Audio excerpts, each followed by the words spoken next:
We're the voices of experiencers, and we are the experiences with extraterrestrials. That I shouldn't have been in the man's driveway. So, and that was about 22 minutes that I don't know what happened. The last, I know where I lost control at an intersection, basically, where that's the last thing I remember. I did not wake up back in that intersection.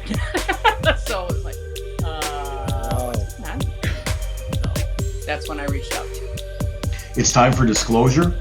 It's time for truth, because truth brings powerful transformations. I mean, I mean, my personal feelings is this is not going to happen. So I feel there's going to be a good outcome. I really do. I mean, I have to think that way in order for my sanity to be correct, and we have to be positive that that the outcome is going to be okay. Whether it's whoever it is that's trying to make this happen. We're the voices of change and profound evolution. Bob Salas is a friend of mine, and look at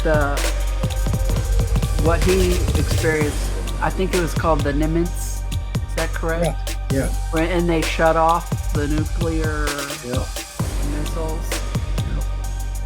We're the bridge between two different worlds. What's interesting to me is so just dismiss that.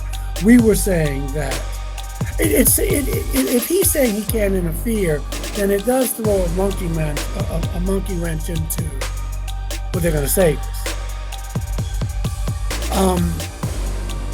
But I'm just thinking maybe it's not so much that you don't talk about it, but you ever try to convince people of stuff, and maybe it's the audience you choose to talk about it too. Profound integration is coming. Yeah, that's exactly why I said, we do know that they have destroyed nuclear weapons, but it's not up to them. We have to take that responsibility. Can they step in and save us? No, I don't think that for a moment. That that's not up to That's not the plan. planet B. That's up to us. That's Just who are extraterrestrials? Let's find out with the voices of contact. We are the voices of experiencers because we are the experiencers. It's time for disclosure and it's time for truth because truth brings powerful transformation. We are the voices of change. We are about evolution on an expansive level, living life without fear and becoming the bridge between two different realities. Profound evolution is here. Profound integration is here. This is the Voices of Contact. Hi, everyone. I'm Mary. I'm a channeler and psychic medium. I'm also a hypnosis regressionist for ET experiencers, and I work with MUFON doing regression work. I also work with PTSD experiencers, paranormal experiencers, and victims of crime to assist them in recall. I'm really looking forward to another amazing show tonight with our panel. I just want to say to you guys that the work that you're doing here with me is so impactful, like literally it's life-changing. And I thank you for being a part of it and being here with me. It means more than you realize to me as well as the listeners. So, allow me to introduce some of my most favorite people. First, we have Deb and RJ DeRoos. They're authors, paranormal UFO researchers, and they're experiencers themselves. And they also are the founders of the Michigan UFO Contact that happens every year in Houghton Lake, Michigan at the end of September. They're owners and managers of Mystical Awakenings Radio, Mystical Awakening VODCAST on the YouTube channel, and at the Mystical Awakenings Metaphysical Store in Houghton Lake, Michigan. Next, we have the fabulous and well-loved Michael Carter. He is a lifetime UFO contactee, author of Alien Scriptures, Extraterrestrials, and the Holy Bible. He's also a regular consultant on the History Channel's Ancient Aliens series and the Travel Channel's UFO Lost Evidence series, as well as being featured in several UFO documentaries. Last but definitely not least, we have our amazing new panelist, Deborah Jordan Cobble. She was the central figure in Bud Hopkins' international bestseller, Intruders, The Incredible Visitations at Copley Woods, which was actually made into a CBS miniseries in 1992. She's co-author of the book Abducted, The Story of the Intruders Continues, and author of Extraordinary Contact, Life Beyond Intruders. She's a former Indiana MUFON investigator and co-founder of her own paranormal group, Paranormal Underground, and host of the Midwest Paratalk podcast. Hi, everyone. How are you guys doing Hi. tonight? Right. Great. Michael. Missed you guys for a week. Yeah, it's great to see all your beautiful faces. It feels like it was just a few moments ago. Well, it always does. That's what friends are for, right? That's right. That's right. Always connected. So I want to introduce our special guest tonight. We have Candace Isaacson, and Yeah. we did a regression a couple of weeks ago, and she wanted to explore some missing time that she had experienced. So Candace, thanks for being on here to share your story and Yes, share it with thank the you. viewers. Tell us a little bit about what happened.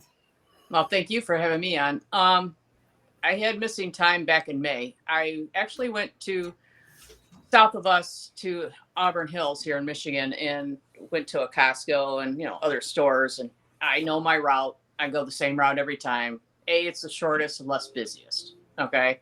Mhm.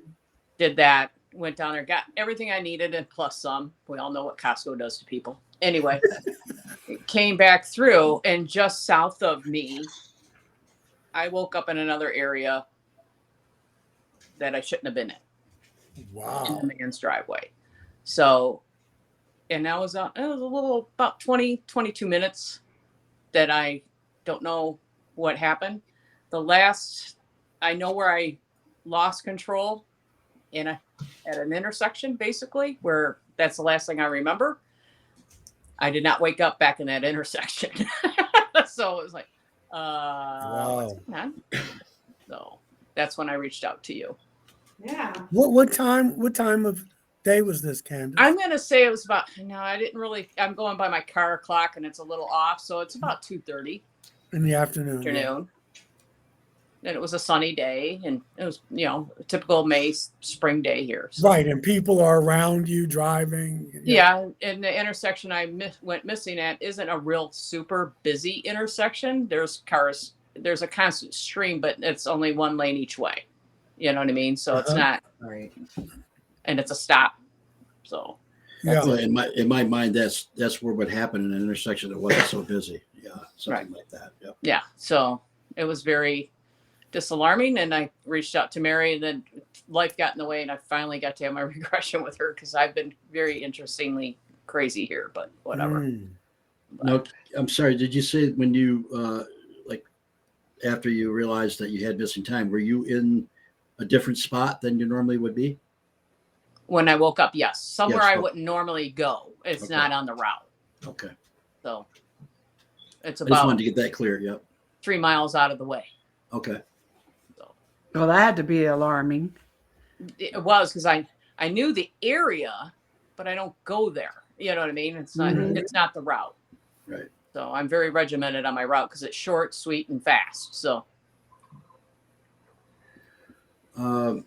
But it happened when you stopped at an intersection. That's the last thing you remember. that's the last thing I remember. And the next thing you remembered, you said 22 minutes later? About 22 minutes later, I was 3 in a miles from there. driveway in a high money area. Okay. And at that point, you had no memory of anything else happening. Nothing. I was texting Mary going, I'm freaking out. I don't know what happened. So Okay. it All was right. very unsettling. So for this first clip, it's where I have her in her car, and I do believe she turns left onto the road she normally turns on, and then all of a sudden she can't remember anything. And at first she tells me she can't see anything, and it's just foggy. So we move her through the fog to see what's on the other side. You can see through that mist clearly. Look around and tell me what you see. It's bright. Very bright. Where's the brightness coming from? Seems all around. We're going to move you past the brightness, and you're going to be on the other side of the brightness. Take a look around and describe what you see for me. I'm not where I should be. Where are you? Not sure. Is there anything around you? I'm in a room. What does the room look like? It's pretty sterile looking. Nondescript. Is there anybody in the room with you? Not currently. And so what happens next? Someone's coming. Someone's coming? Uh-huh. Okay, and so now that person's there and you can see them clearly. Describe what you're seeing for me. It's a handsome man, not a human. What does he look like? His eyes are so blue. He's blonde, tall. What makes you think he's not human? Doesn't look like a human. Can you describe what his face looks like for me? He's too pretty to be human. He's something different. Why does he feel different to you? I can't explain it. He just isn't. Too perfect in features. Okay, so I want you to ask this person what you're doing there. This is a warning.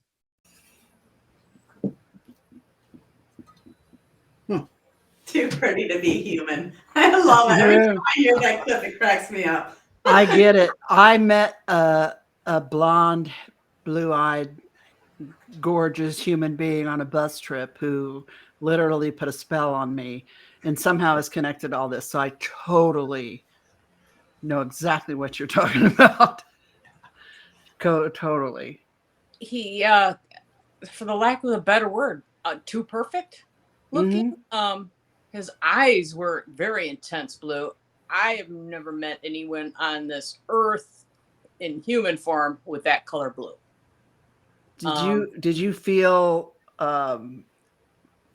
attracted to him? And I don't mean, but I mean like almost like mesmerized just by the way, just looking at him, kind of Let a me weird. put it this way. I'm 59 years old and I can appreciate good eye candy.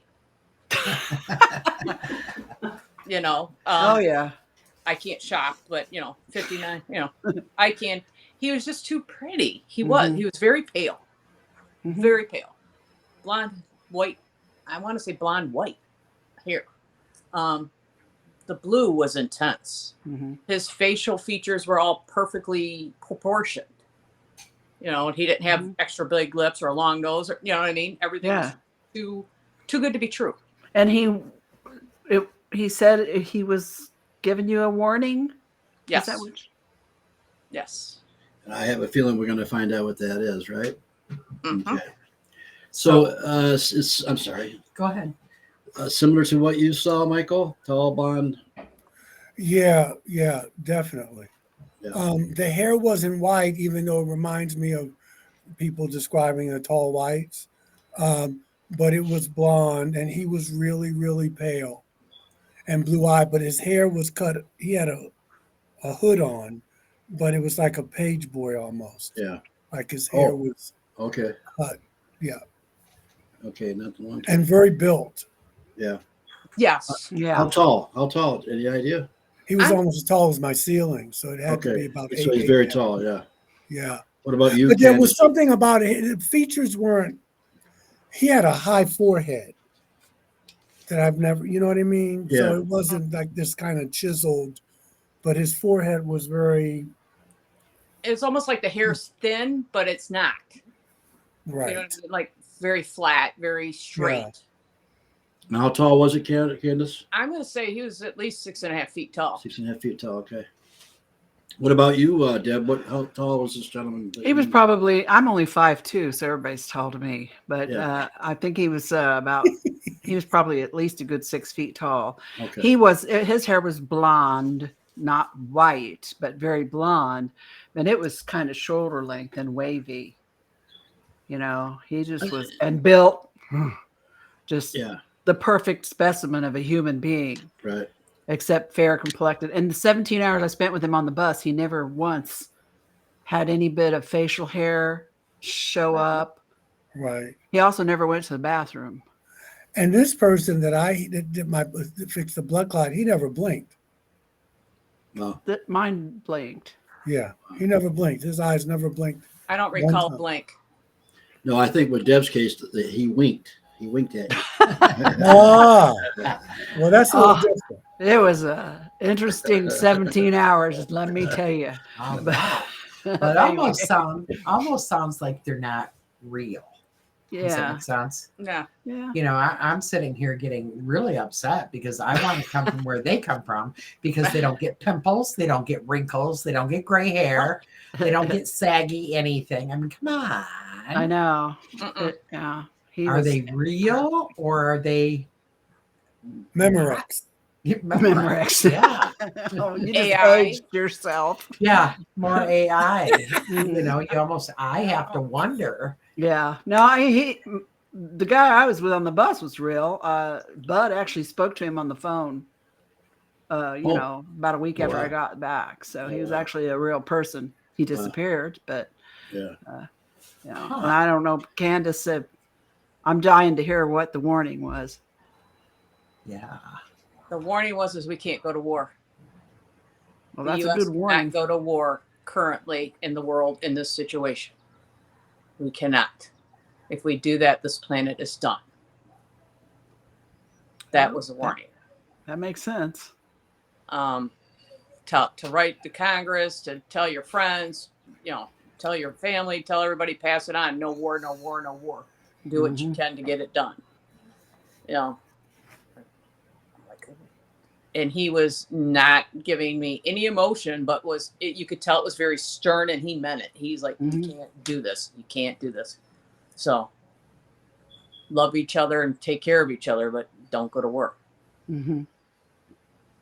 So I take this is going to come out in the next clip. Yep, this will be the next clip. I'll get ready to play that right now, and then we'll get more into that Okay. subject. What does he mean by this as a warning? It's a warning for me and for Earth. What's the warning about when it comes to Earth? War. No nuclear. What does he want you to know about this warning? Why is it important for you? Because we'll all be killed. Wants me to use human ways of writing Congress, urging no war. Does he know who the war is going to be with? Yes, Who? Russia. Does he have a timeline for this? Too many variables for a timeline. Is there anything we can do to prevent this? Do what we can to stop it. Are there any other ways we can stop it other than writing?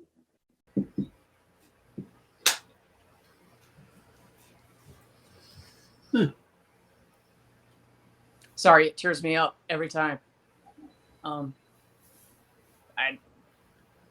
That just blows me away.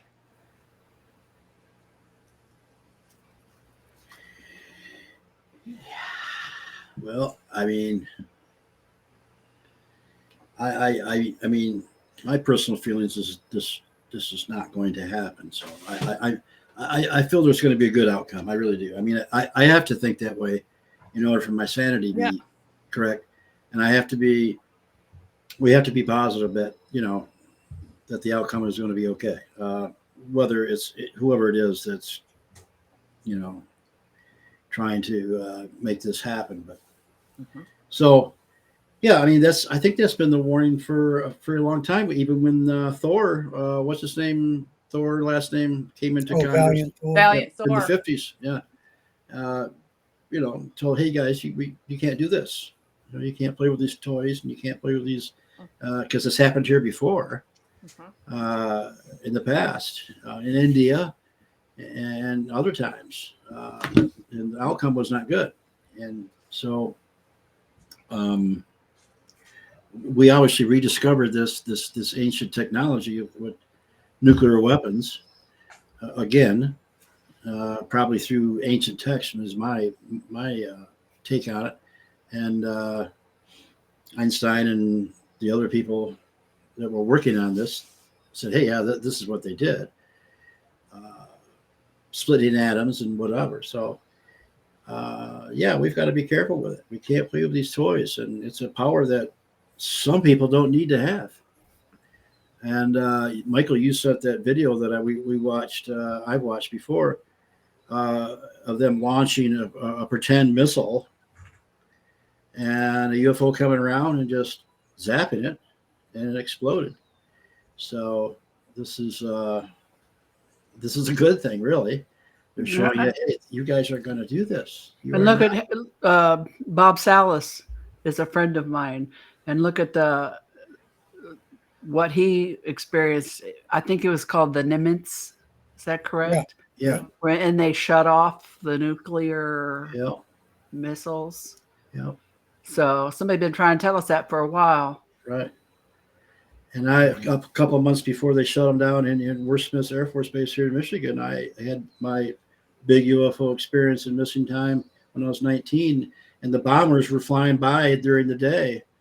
And a couple of months later, they went into that Air Force Base and shut them down. They also shut them down in Maine and Montana, I think it was, or North Dakota. But they chased them multiple times. Yeah, they chased them out to Lake Huron and down Saginaw, but they just took off on them. But so, yeah, I mean, they're doing it not only here, they're doing it in other countries too. You know, they're saying, listen, you guys are not going to do this. Yeah. They have an investment here and they're not going to let it happen.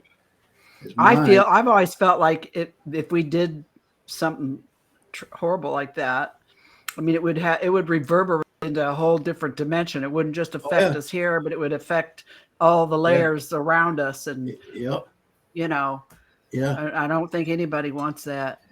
Right. And I just try to keep my vibes. Yeah. And I feel like it's real important. I've said it before, our mindset and what we think, even when we don't speak it, what's in our minds, it's real important that we put that out into the universe, you know, the positive, that energy. I just feel like human beings are like magnificent, powerful beings, and we have this power within us, and we have to project out there of positive stuff and, you know, try to think it to not happen. You know what I mean? Yeah. I mean, in some ways, that's the best I can do. And I feel like someone has tried to tell me that, you know, that I, you know, keep my mind in a certain way. And it's not easy, trust me. And I'm still learning, and it's been a long time. But I feel like I totally, it resonates with me, the message that you got, you know, because I feel like that too. And positive attracts positive, right? Exactly. Yes. Negative breeds negative. Yeah. So if you keep the positive, you're going to pull it towards you. You're going to pull it towards where you're at in your space and time, you know? Yeah.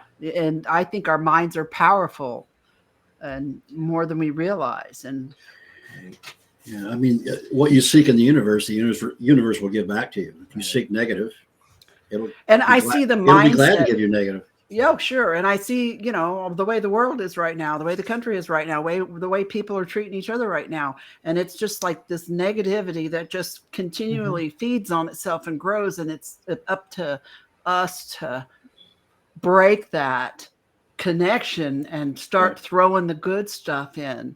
Right. You know, to change the course of the way things are going. Sorry, I just went all crazy. Sorry about that. No, but it's a very good point, Deb, that, I mean, truly, thoughts are things. Thoughts are. And her message just triggered that in me. You know, hearing her say that him telling her that, it's triggering something in me. I still got goosebumps. You know what I mean? So I'm sorry. I apologize. That's all right. No, from his message, I got goosebumps. Every time I listen to it, I get it again. And it's like, whoa, you know, let's love on each other. Let's get this message out, but let's love each other, watch each other's back. We got you, you know, everything else. Yeah. So it's just freaky.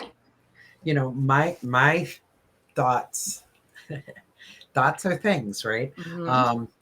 I want to be careful what I even put out there, because, you know, what we put in the mindset of people is almost helping to manifest that mindset. Does that Yeah. make sense? Exactly. You I know, never let like- my kids watch slasher movies. Now, I don't know what they did when they were teenagers at somebody else's house, but when they were young, I never let them watch scary movies, and I don't watch them. And someone asked me one time, why don't you watch this? Everybody's doing it. I'm like, I'm not everybody. And I don't want that image in my mind. I don't want that image in my kids' mind, because I don't want it to come back later to haunt them or to hurt them or anyone else. I don't want that negativity. So I just never did, you know? Well, we certainly haven't had anybody on this planet coming through with a message like the guy that did about 2,000 years ago. Since then, and before him, Buddha, and if we've had, they've shut him down. You know. I mean, Martin Luther King, they shut him down. They shut down, Kennedy and people like that. So we definitely need something like that on this planet to bring us all together. And if there's plenty of us, they'll be too hard to shut a whole. Yeah, mess up. maybe it's just not one person. Maybe we all need to do it. Maybe we all started doing that. Yeah, that's a good point. So yeah, good message there, and it's obviously and I just I'm still going to say this, and I keep harping on this. They have an investment here. They don't want to lose this investment, and they're not going to let us mess that up. I don't think. I'm hoping that's the case. Right. And, history has shown that they can and do come in and destroy nuclear weapons and do what they need to do to save us from ourselves. Not that we can totally depend on them to save us, and we shouldn't. No. Truly, we shouldn't. Oh, but this is a planet that has so much beauty and so much diverse life in it that has no, like, birds and trees and animals and the things in the water and stuff. I mean, I feel like this little planet, this little blue ball here floating around in the darkness is maybe unique in some ways. I mean, or rare, I should say, and something that's worth saving, whether we're here or not. Just the amount of life and beauty that's here, you know what I mean? And would be certainly attractive to somebody else from somewhere else. And there may be beings out there that originated from here. We don't even know. Yeah. I mean, they thousands of years ago, they might have been here and they left. And because I mean, come on, do we really know what our science? We know what our historians and our scientists tell us back to a certain degree, but way back in the way back, nobody really knows for sure. I don't. I was telling Michael the other day that, if you look at the Sumerian tablets that Zachariah Sitchin did, if you look at the Sumerian kings and you add up the lifespans on them, it goes back 450,000 years ago that they ruled on this planet, and they ruled for 30,000, 40,000, 15,000, 20,000, depending on who they were. And it goes back 450,000 years. And supposedly, if that's what that means, that they were here that far ago, our history, we haven't even touched it. So, but things have gone wrong during those times. They've had wars, we've had disasters, we've had floods, we've had ice ages, we've had polar shifts, we've had all kinds of things. But so maybe this time they're warning us to not totally F it up. Right. Yeah. That's kind of what he's saying, right, Candace? Yes. I think part of our evolution, if we get too many people here, we have to move back out there, and maybe find some other places to live. So that's part of the evolution. Hey, Candace, is that the party? That's the blonde hair guy waiting for you. So you were 16. Were you 16 at the time this happened, or were you a kid? No, I'm my age now. This was just last May. This was just recently. Yeah. Okay. Yes. No, I don't know why I got confused there for a minute, but I wish I was 16. No, the last week's show that they were 16. Yeah. Oh yeah, that's right. Yeah. You wish you were 16, huh? Oh Lord, Not really.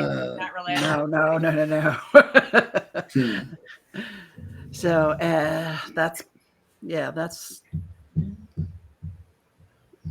a message that, like I said, has been coming through from a lot of people. That, hey, just don't mess this up.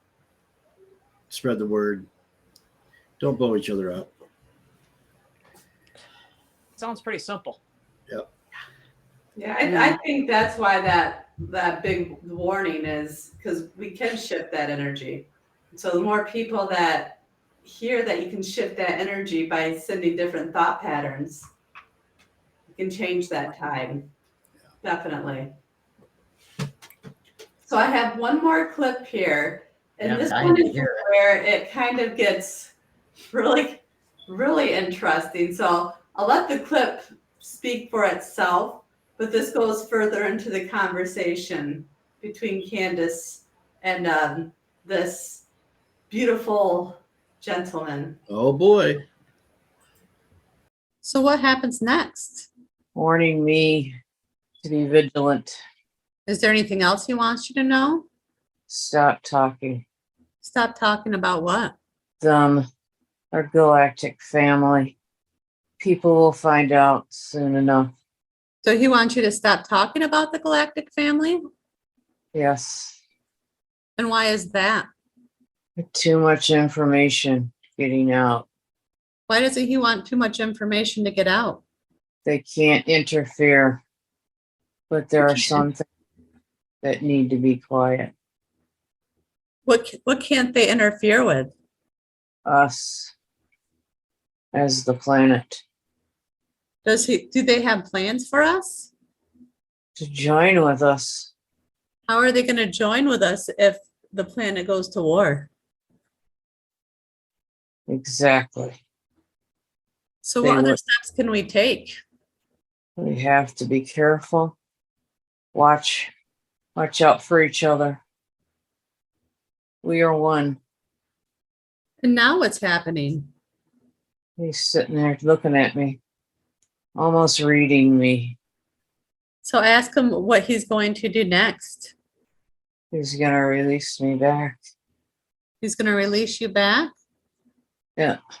What happens after he releases you back? I'm in the driveway. And then you find yourself in the driveway? And I don't know where.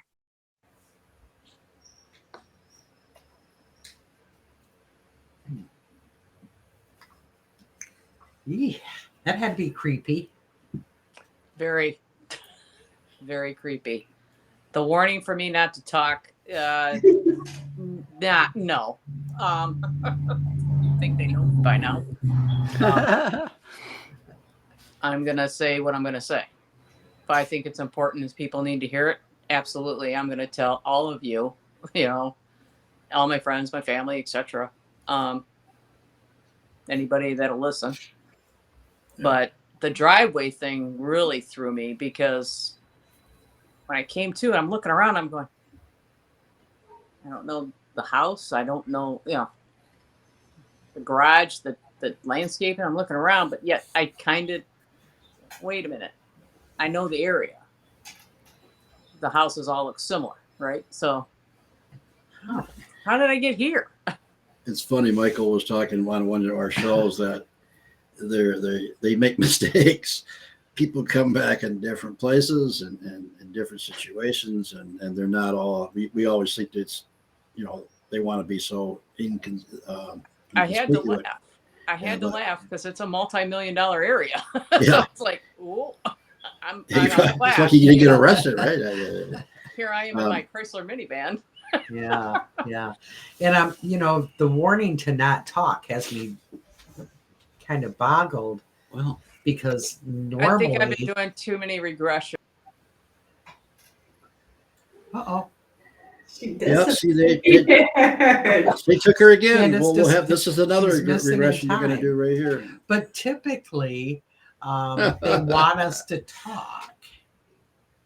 Now, I remember when I early in the investigations, when I came back from New York, I had the distinct feeling that I was in trouble because I spoke that I told Bud about everything. Yeah. I just felt like that. And then when my blonde guy got on the bus, and he asked me what I'd been doing in New York, and I said I didn't say anything about alien abduction and hypnosis, Bud, and all that. I just said I went to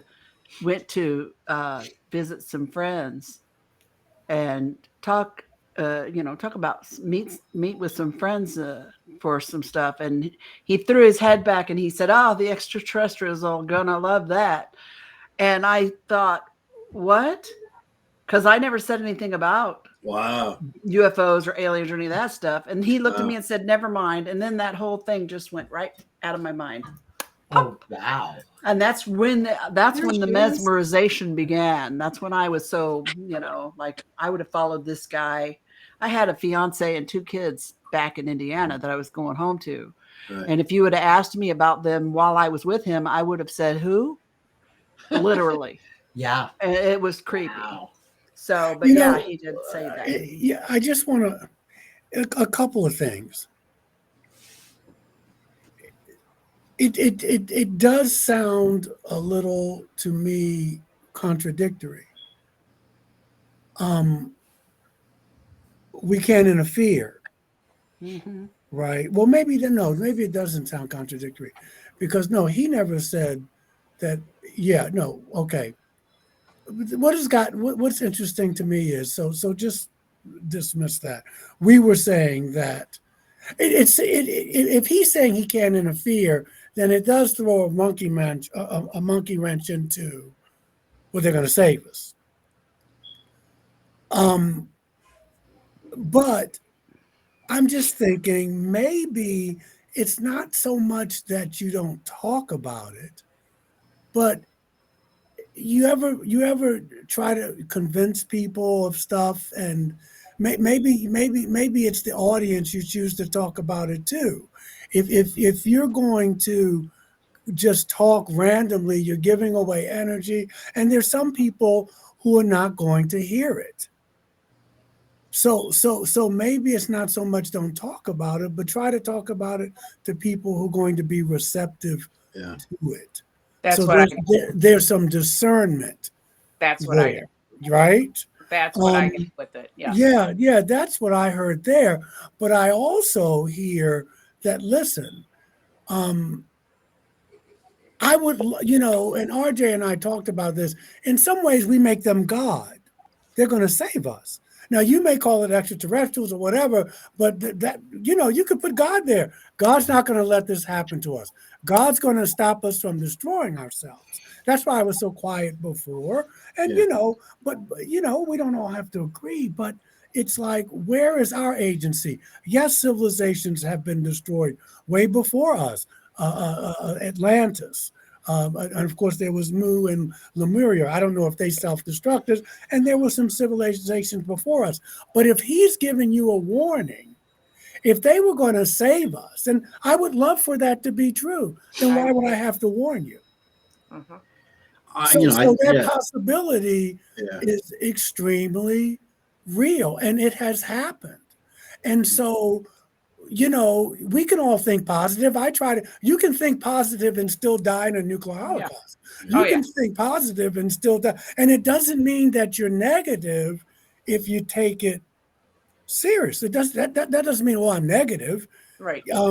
It just means that, we've had ancestors they've had Holocaust and what have you, and thinking positive is always good. But when you're on a planet of 9 billion people, I don't care how positive you are. That ain't gonna happen. If it ain't happening, that's not going to happen. And it still will wind up okay, because whether you're in this body or not, that's what you're responsible for, is your growth and how you reach out to other people.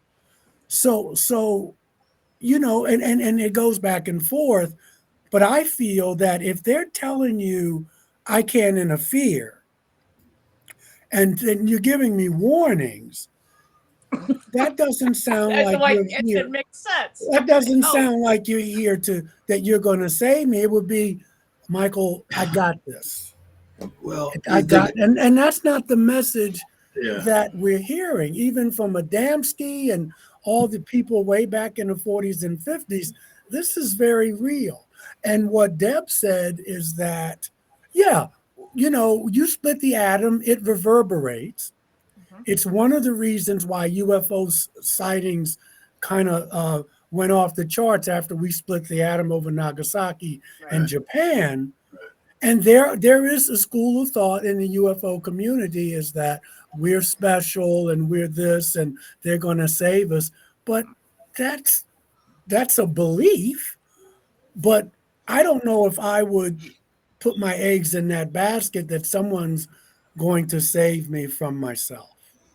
Well, I think they Right. want to get us to save ourselves, because if we don't save ourselves, then we're just destined to keep doing this over and over again. We have to save ourselves, or it doesn't count. I think they're saying, we can save you, but we really don't want to. We want you to save yourself. Right. But then, the other life forms on this planet here, I think that's a different situation. Yeah. I'm talking about humanity. Yeah. But See, I haven't heard any stories of extraterrestrials saying we're going to save you. I've heard Christianity and Islam and others. They have this thing where and Judaism, the Savior is going to come, and so I don't know what that looks like. But I'm just saying that if I have to warn you, and if I'm telling you, and I hear this more often, that we can interfere, then that's a very different message than, we're gonna step in here.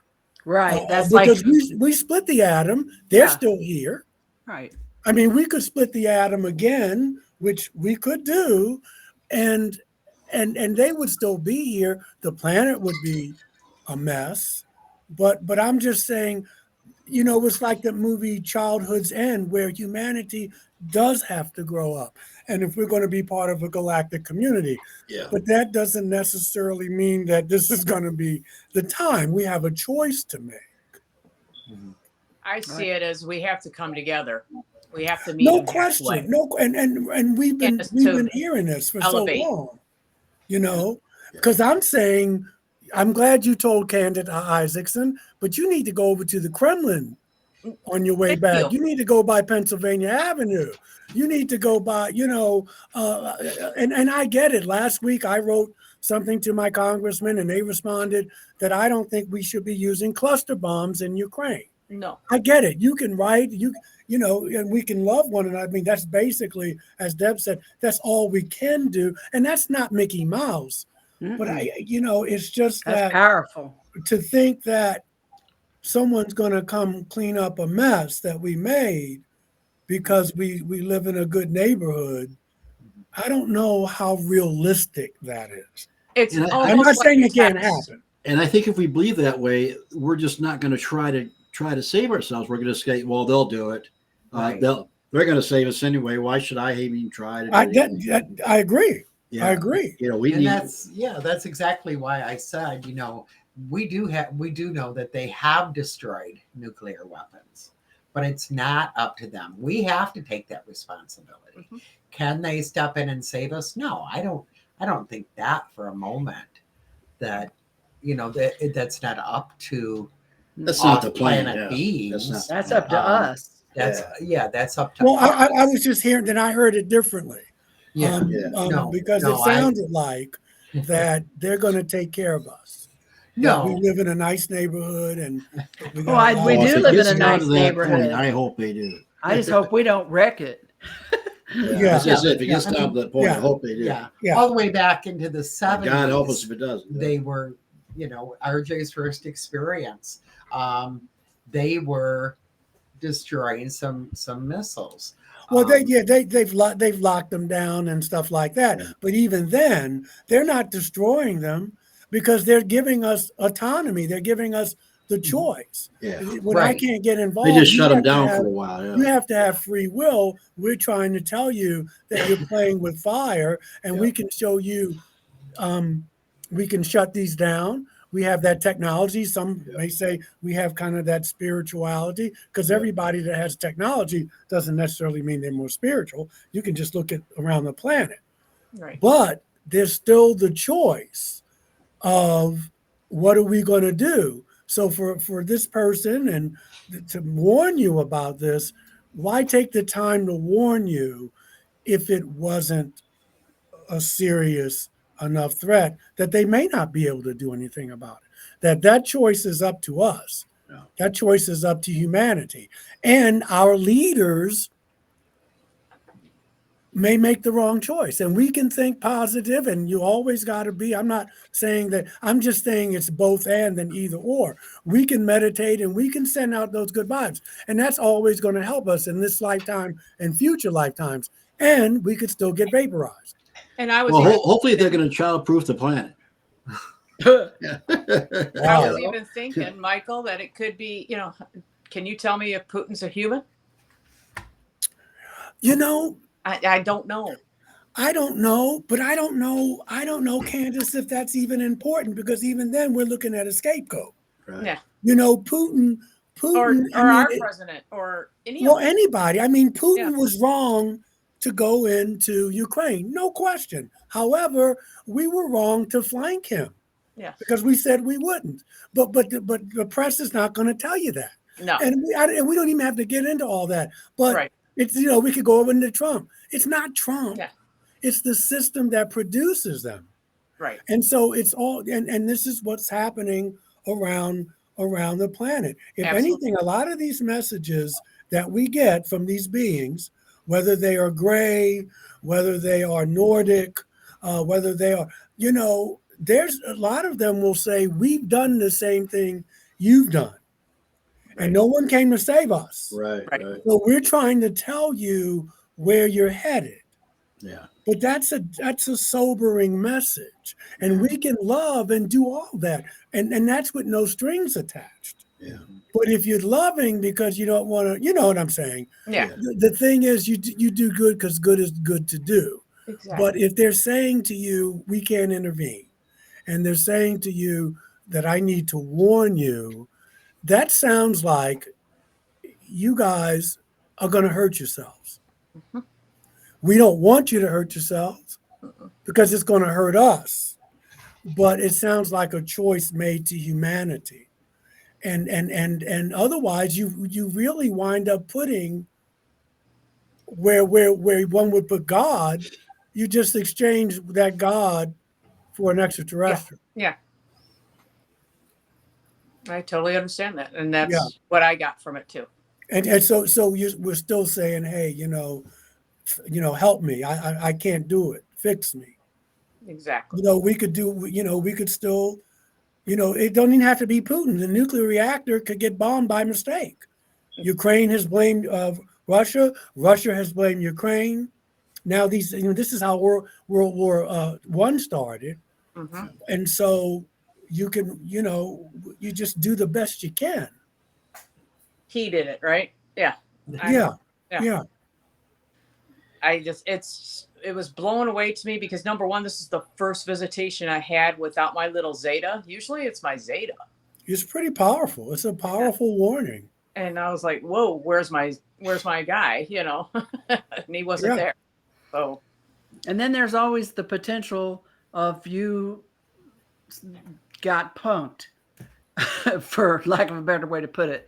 Like, this is a different guy, a different being or something. Yeah. Because I'm just thinking, of course, I'm thinking in human terms again, but, maybe this dude came out of left field from somewhere else and said, I'm going to mess with her.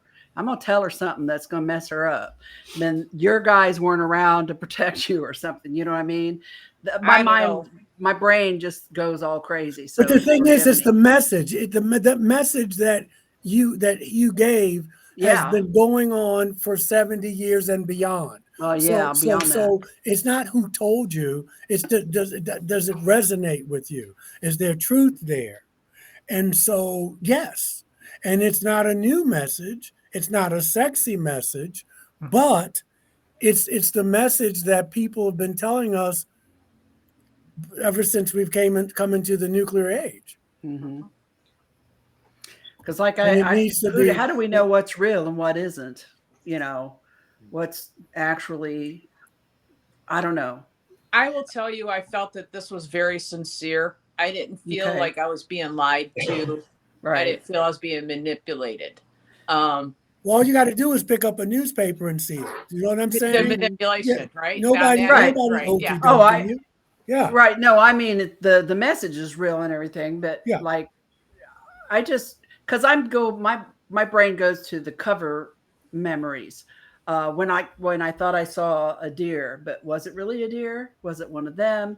You know, were things that some of these things said to me, was that really something I needed to be told, or was it done for a different reason?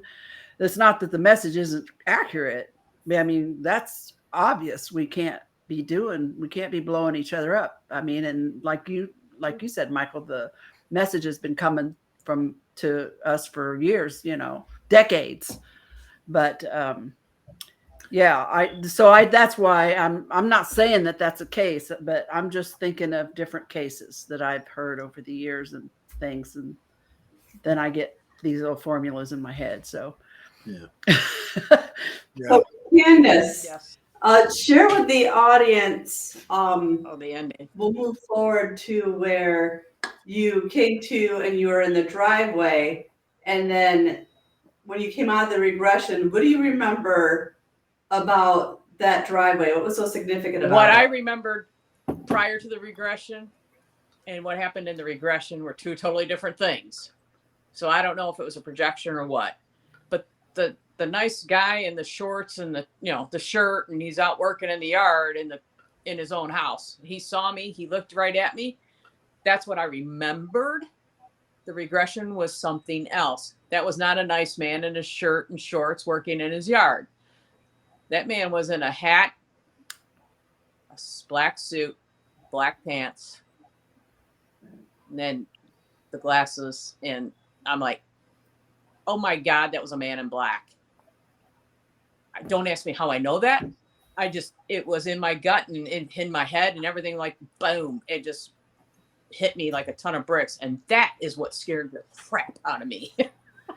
Well, that Literally, I'm shaking for that still, just thinking about it. I don't like them.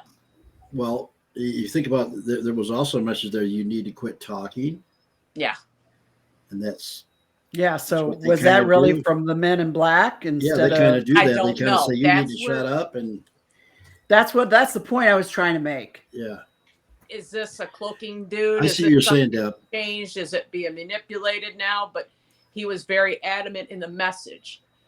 I feel he was truthful. Yeah. Okay. The Man in Black scared the crap out of me. Yeah. And I have listened to that regression at least 20 times. Yeah. And I still get the same point. And it blows me away every time. Right. It scared me when I saw him. Yeah. Yeah. I don't know why I'm fearful of him. So then I just go know back that was to- not a good mix right there. And Yeah. my minivan Well- never got jammed in reverse so fast and doing 60 in a residential to get out of it. Yeah. But Candace, you said earlier that you were going to do what you needed to do. Mm-hmm. And so you have to choose between the love and the fear. Exactly. And I'm choosing love every time. Then you're going to talk. That's right. But you could, you use your energy in a way that you can talk to people who may be more receptive, as opposed to using your energy all the time trying to convince. You can just plant those seeds. But the warning, because the whole spiritual thing about this is, yes, we get that, and there's the fear factor, and it's there and it's real. But every day we get to choose. I am not choosing fear ever. I will do everything in my power. So you do what you need to do. I just feel, and I do it. I had a bad day, had a great day, and then I had an incident at church, and that one little incident, and I had to keep telling myself during the course of the day, Yeah, don't pay attention to that incident. Yeah, look at all these good things that happen. So you get this attractive man, and it takes you out of, into this otherworldly realm and says to you, listen, choose love, do blah, blah, blah, blah, blah, blah. And then you see the man in black, which is real. And you get to choose, okay, because courage is not the absence of fear. It's going on despite the fear. Right. So you get to choose which of these you're going to focus on. I think you know my answer. This beautiful man who maybe isn't even real, going back to that, also told her, yes, choose love, stop war, write letters, get this out there, but stop talking. Yeah, that one, it didn't make sense. So Men in Black, I mean, is this a manipulation thing? Is it a control thing?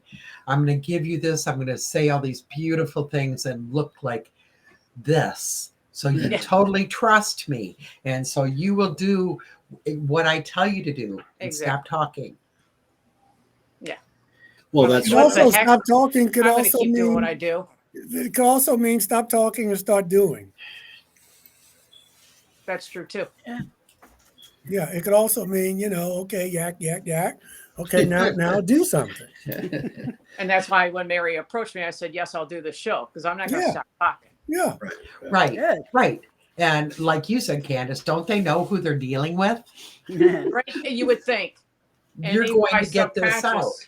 Even my subconscious said she ain't going to stop talking. Right. And most of the people that are on this show, including most of us, I think were handpicked because they talk.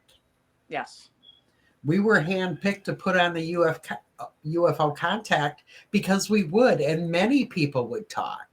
It was all about bringing awareness. Yes. So, yeah. So God knows I talk too much. So there's that. I try not to, but Yeah. So I'm just, the whole Men in Black thing and the whole AI thing, and some of that has me a bit thinking a bit differently. It was weird because that's not how I remembered it, until the regression, and it's like, whoa. And I can see myself grabbing that jamming there in reverse and getting there. Yeah, because that wasn't how you were supposed to remember it. Yeah. You were supposed to remember the dude working in his yard and looking at you, and it was all good. Like, what are you doing in my yard, man? I have not been back to that area. Nope, I'm good. Yeah. I think that, the Man in Black, the fear, they've got power and what have you. But I think that's always the reminder that whenever you are shining light, there's going to be darkness that's going to be trying to put that out. Yeah. We're trying. So in some way, you're doing the right thing. It's not like everybody's going to sing Imagine and Kumbaya. People resist, whether it's terrestrial or extraterrestrial. And so that's part of the spiritual journey, isn't it? Everybody's not going to just say, oh God, we got to listen to Candace. She's telling us. Some people may say, you know what, we need to shut her down. We need to do, but that means that you're doing what you're here to do. You're getting people's attention. Yeah. Let's face it, people have different agendas. Who are control. So I say keep on doing what you're doing, but just be smart with it. Yeah. There she went again. Be smart with it. The Men in Black got her again. Yeah, right. My friend Forrest told me. My buddy Forrest Crawford told me one time. He said, "Deb, you are like a bug zapper in the dark, like one of those lights that you lit up in your backyard, and it was it attracted all of the bugs, that the mosquitoes and everything, and then when they hit the light, they go, bzz, He said, you're out there, you're attracting. Your light is so bright, you're attracting all kinds of bugs. Yeah, flies come to the light too. Yeah, flies come to the light too. You just, when I accepted that and, moved, I thought, well, okay. Like Michael said, I just keep talking, and I feel like I'm here doing something for a reason, even if it's just planting a seed somewhere Right. that'll Right. grow after I'm gone. Yeah. Yes. One know? soul at a time, right? Yeah. Yep. Well, that's all we have for tonight's show. So, Candace, big thank you for coming out and sharing. Oh with yeah, us. this Yeah. was powerful. Powerful. Keep talking. We'll be talking, girl. Non-stop. Don't shut up. Yeah. Yeah. Big thanks to the audience, and you guys have a fabulous night.